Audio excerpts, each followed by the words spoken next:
Se você vai prestar algum concurso da banca FGV e vai ter prova discursiva, fica ligado nesse vídeo porque eu vou passar algumas dicas e mostrar para você como a banca vem abordando os seus espelhos de resposta. O espelho de resposta é o que? Aquele espelho que a banca elabora, que ela utilizou para corrigir a redação do aluno. Se você entender como a banca ela trabalha os espelhos de correção, a sua chance de acertar é muito maior. E além disso, eu vou dar algumas dicas, mas para isso você não saia desse vídeo. Se você não é inscrito, se inscreva no canal, ative as notificações e já deixe seu like. E vamos lá para o que interessa. Se você não me conhece, eu sou o professor Daniel Veiga, auditor fiscal da Receita Distrito Federal. E trabalho no Você Concursado, um curso que é especializado em provas discursivas, em ensinar o aluno a elaborar uma boa prova discursiva. Além disso, trabalha com recursos, monta algumas questões de treinamento para o aluno. Enfim, um site especializado em discursivas. Então eu tenho alguma experiência para trazer para vocês, tendo em vista que eu trabalhei em vários recursos de provas discursivas e observei como a banca ela cobra, né, a resposta das questões, como os alunos responde, e eu vou estar dando algumas dicas aí, que alguns erros que eu observo vários alunos cometendo. Beleza? Então, no vídeo de hoje, eu queria passar para vocês o seguinte: se você entender alguns aspectos de como o espelho é trabalhado, a sua chance de acertar ela se torna muito maior. E pode ser aqueles pontinhos que vai te jogar para fora ou para dentro, né? Espero que seja para dentro das vagas do concurso. Então vamos ao que interessa. Então vou mostrar um primeiro espelho aqui, que é o espelho da CGU. Vamos lá na tela, ó. Percebam aí que esse concurso foi em maio, abril, não me lembro exatamente a data, trabalhei nesse recurso. O espelho da banca, ela dividiu o item ali da questão, o item, e apresentou exatamente o que ela estava cobrando. Podem observar aí, ó, ela cobrava sobre o PPA, o LDO, precisava realizar uma explicação e a atribuição dos pontos.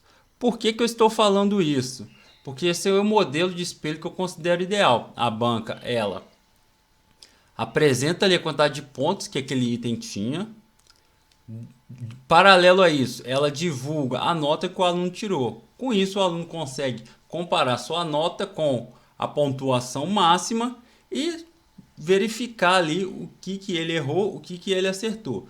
Normalmente a banca ela não divulga ali o motivo detalhado, mas baseado na pontuação, a gente que é professor, a gente bate o olho, a gente sabe o que a banca ela costuma cobrar.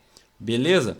Um outro espelho aí também que foi muito bom foi o do TCU, que foi nos mesmos moldes, ó. Aí tinha um espelho de um aluno, tá exatamente o que foi cobrado, a pontuação máxima e quanto o aluno tirou. É mais ou menos isso que a banca vem adotando. Porém, em alguns últimos concursos, eu queria chamar a atenção por causa disso, até resolvi gravar o vídeo por isso. A banca ela tem adotado um espelho mais assim, vamos dizer, que não fica tão claro o que o aluno ele está acertando e o que ele está errando. Então vocês precisam ter atenção a esses quesitos, porque fica difícil até para a gente fazer elaborar um recurso. E baseado nisso também eu vou estar dando algumas dicas no final para vocês não caírem em armadilha e tá acertando algumas questões. Então fiquem atentos aí nos próximos espelhos que eu vou mostrar aí, ó. Então o espelho aí agora, esse foi do Tribunal de Contas de Tocantins, já mais para o final do ano. Percebam aí no espelho que a banca ela não falou que estava certo e que está errado. Citou apenas que o aluno escreveu ou não alguns elementos solicitados, se tinha apresentado ou não os assuntos. Então observaram aí que não é um espelho muito claro do que estava sendo cobrado. Essa questão era uma questão até não era muito difícil, era uma questão que tratava de créditos adicionais, porém com o espelho nesses moldes, é um pouco até difícil da gente elaborar o recurso e do aluno também saber o que errou. Não é o modelo ideal de resposta, né, que eu acho que uma banca examinadora do tamanho da FGV deveria trazer, mas em alguns concursos está sendo apresentado dessa forma. Então tenham atenção quando sai o espelho, tenham atenção quando for responder a prova e tente responder o máximo de itens possível. Eu vou estar falando aqui no final, né, para você não cair nessas armadilhas e fugir de um espelho como esse, né? Não cair em armadilha, de um espelho como esse que não cita o que está certo, o que está errado, apenas responde ali, elemento solicitado. Qual elemento? A banca não fala. Então, assim, é uma situação um pouco até chata, né? Não quero ficar tirando pedra, mas não é o modelo de espelho ideal que uma banca deveria apresentar para um concurso. E trabalhando no dia de ontem, até no dia de hoje, inclusive que eu estava, do Senado Federal, a banca já apresentou outro modelo de espelho. Se vocês forem observar aí, ó, ela apresentou a resposta apenas e não citou qual grau que foi atribuído a cada quesito. Então ela deu uma resposta padrão ali e não dividiu a pontuação de toda a prova. Que para mim assim, é um grande absurdo. É como se você estivesse fazendo uma prova objetiva sem saber quanto que vale cada item. E no final a banca atribuiu uma nota e você não sabe se a questão 1 valia mais, se a questão 2 valia menos, se a questão 3 valia. Para mim é um grande absurdo. Ela simplesmente deu uma explicação e não informou quanto valia cada item. E consequentemente também ela não informou quanto o aluno tirou em cada item. Assim, eu considero que esse modelo está muito longe de ser o ideal. Porque o aluno paga caro para fazer uma prova, estuda por anos e aí chega a banca examinadora, o que, que ela faz? Ela não mensura o que o aluno acertou, o que, que ele errou, quanto que valia aquele item. Então ela pode ter tirado aquilo da cabeça. Inclusive, elaborando alguns recursos, vendo algumas provas, a gente observa que a discrepância de nota ela é grande. Teve aluno que escreveu uma coisa e tirou, a prova ali é 40. Teve aluno que escreveu uma X, tirou 20. Teve aluno que escreveu X mais 1 e tirou 18. E a gente fica, poxa, por que esse aluno tirou tal nota? De onde a banca deduziu essa pontuação? E aí a gente não entende. Até porque o espelho sendo feito dessa forma acaba sendo um espelho que ele fala o que está certo e o que está errado, mas o aluno não sabe de onde a banca tirou. E aí o aluno fica perdido. Inclusive eu acho que a banca pegou muito pesado. Eu vi várias provas onde os alunos acertaram boa parte da questão. Na verdade, boa parte não, acertaram praticamente a prova inteira. E faltou ali alguns detalhes que eu vou abordar até na sequência. Mas a nota ela foi muito abaixo do que deveria ser. Aluno tirando 50%, 60%, 50%, 60% da prova, sendo que ele acertou a maioria das questões.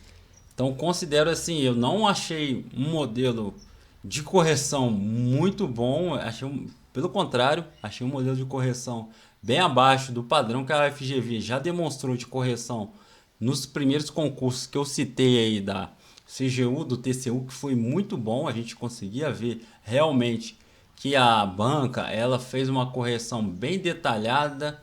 Não explicou, claro, que o aluno errou, mas você vendo o espelho, você conseguia enxergar o que o aluno errou, o que a banca estava cobrando.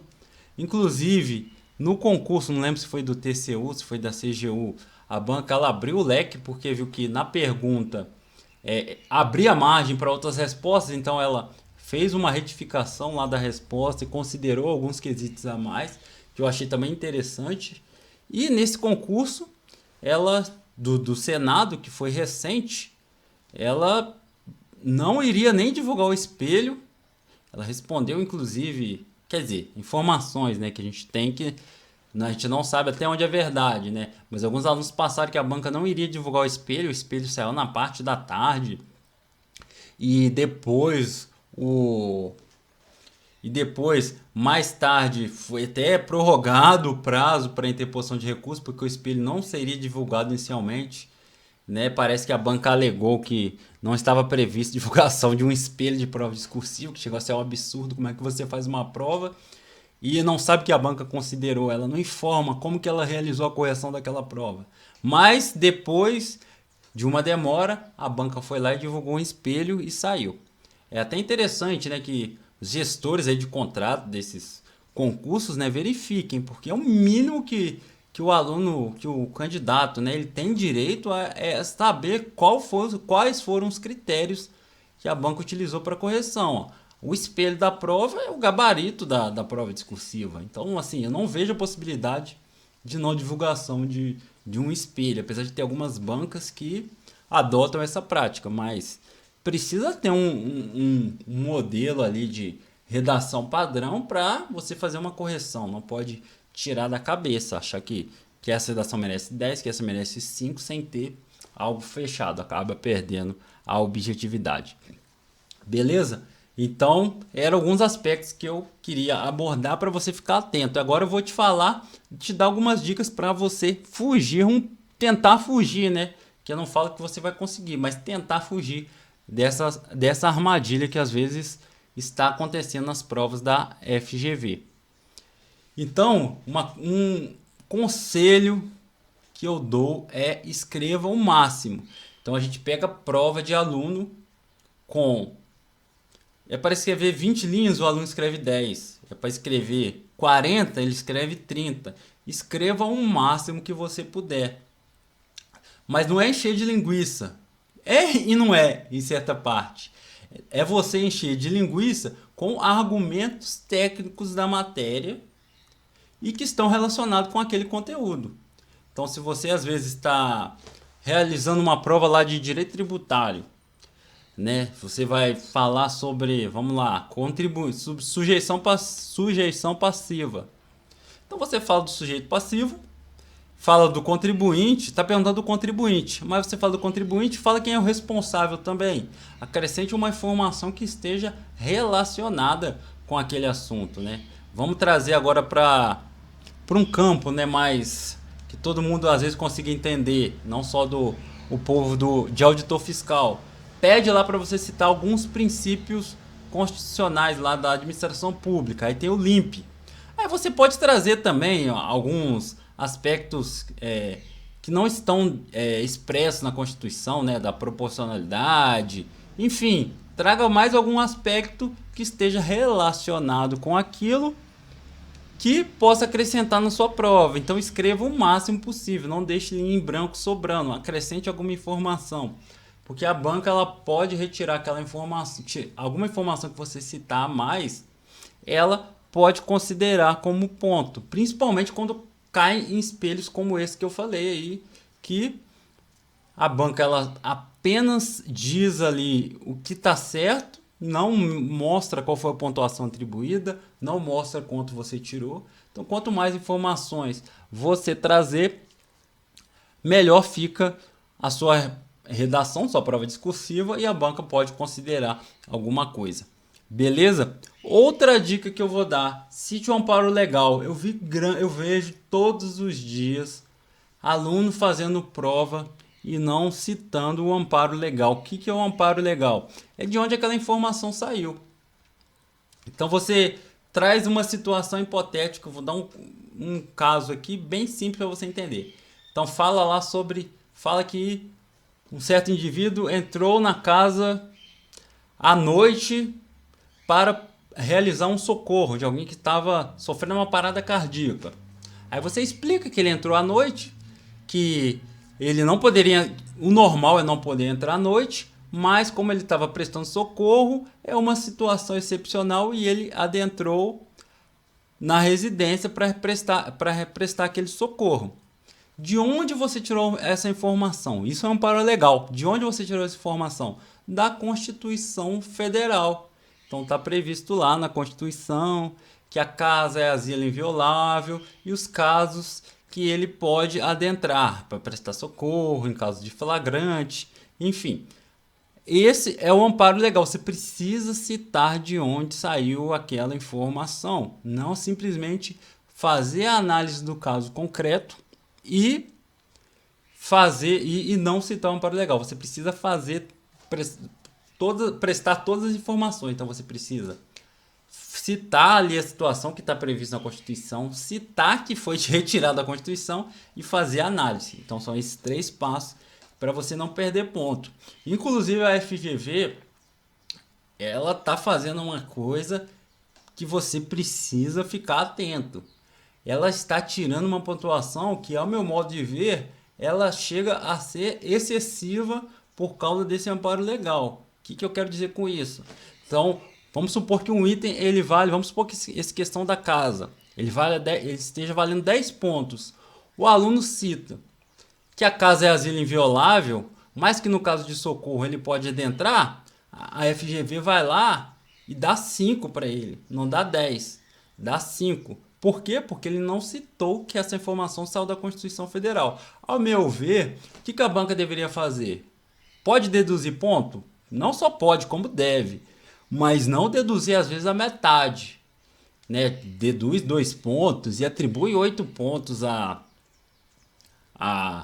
análise do candidato, né? Que ele pensou, ele só esqueceu ali de mencionar que foi da Constituição, mas ele acertou praticamente a questão. Mas a banca não vem fazendo isso. Não foi isso que aconteceu, mas eu estou dando só um exemplo. Então, cite o amparo legal porque a banca ela vem tirando muitos pontos. Então, às vezes ela deduz a metade porque você não citou um amparo legal. É 5 pontos para você analisar a situação e 5 pontos para um amparo legal.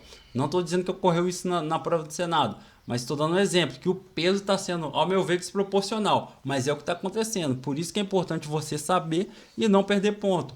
Vai fazer uma prova lá de direito administrativo, cita lá a lei de licitações, cita que é LRF, cita que é o Código Tributário Nacional, cita a legislação tributária estadual que você está estudando. Não deixe de mencionar de onde aquela informação está saindo. Na pior das hipóteses, Daniel, esqueci na hora da prova o nome da lei. Então cita lá, de acordo com a legislação mineira, de acordo com a legislação federal. Pelo menos você dá uma, como a gente dizia no meio militar, dá uma carteada ali, dá uma maquiada e responde alguma coisa que aquela informação saiu de algum lugar. Então não esqueça disso, beleza? E por fim, uma informação muito importante também. Dê o máximo de exemplos que você conseguir trazer. Então vou exemplificar para ficar mais fácil para você a informação. Vamos lá. Então vamos supor que uma prova discursiva, vou dar uma ideia genérica aqui, tirando agora da minha cabeça. Ela pediu para você citar formas de combate à corrupção. E ela não citou quantas e nem citou nada. Cite formas de combate à corrupção. Aí o aluno vai lá e cita uma forma de corrupção. Ele cita e acerta, beleza. Eu não faria isso. Ele vai lá e cita 2 formas.